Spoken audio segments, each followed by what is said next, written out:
السلام علیکم ورحمۃ اللہ وبرکاتہ۔ دوستوں، میں ہوں سلیمان شاہ اور آپ دیکھ رہے ہمارا یوٹیوب چینل خود سے خدا تک۔ دوستوں، آج کی ویڈیو میں ہم آپ کو ایک بہترین وظیفہ بتائیں گے جس سے آپ کے جسم میں کہیں بھی خارش ہو اور آپ کو اس خارش سے تکلیف ہو تو انشاءاللہ وہ تکلیف ختم ہو جائے گی اور رفع دفع ہو جائے گی۔ یہ ایک ایسا عمل ہے کہ یہ ایک اسلامک عمل ہے، آپ اس کو کریں، انشاءاللہ آپ کو ضرور فائدہ ہوگا۔ دوستو، آگے بڑھنے سے پہلے آپ سے میں یہی کہتا ہوں کہ اگر آپ کو کوئی بھی مسئلہ ہو تو آپ ہمیں کمنٹ میں بتائیں، انشاءاللہ اگلی ویڈیو ہم آپ کے مسئلے پر ہی بنائیں گے۔ تو دوستو، یہ ویڈیو ان لوگوں کے لیے بہت ہی خاص ہے کہ جن لوگوں کے کمر پہ دانے چھوٹے چھوٹے ہوتے ہیں اور سورج نکلتے وقت سردیوں میں اکثر ان کے کمر پہ جلن آ جاتی ہے اور ان کو بہت ہی تکلیف ہوتی ہے، تو ان کے لیے بہترین عمل ہے۔ انشاءاللہ اس سے ان کو بہت ہی فائدہ ہوگا اور بہت ہی ان کے لیے یہ نافع یہ عمل نکلے گا، اور یہ ایک ایسا وظیفہ ہے کہ اگر اس کو وہ جاری رکھے تو ان کو کسی بھی قسم کی خارش کی کوئی شکایت نہیں ہوگی۔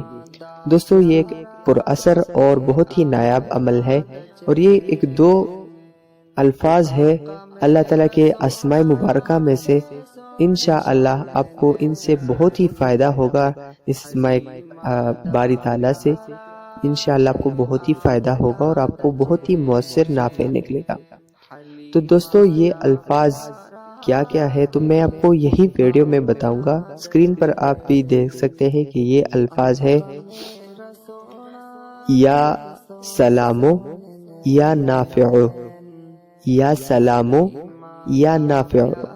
آپ نے اس کو کس ٹائم پڑھنا ہے اور کس ٹائم آپ نے اس کو کرنا ہے، تو یہ آپ نے جس وقت بھی آپ کے جسم پہ درد آ جائے تو اسی وقت آپ نے اس کو 41 مرتبہ پڑھنا ہے، اور اپنے جسم پہ آپ نے یہ دم کر دینا ہے اور شف کر دینا ہے، تو انشاءاللہ آپ کو بہت ہی فائدہ ہوگا۔ پھر وہیں پر آپ کو خارش نہیں ہوگی، جس جگہ پر بھی خارش ہو آپ کے جسم میں تو انشاءاللہ خارش نہیں ہوگی اور اس کی تکلیف رفع دفع ہو جائے گی۔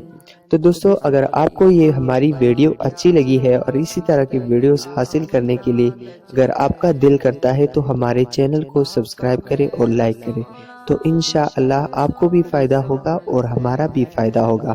تو ہمیں بھی دعا میں یاد رکھیں گے، ہم آپ کو دعا میں یاد رکھیں گے۔ آنے والی ویڈیو تک اپنا بہت خیال رکھیں۔ اللہ حافظ۔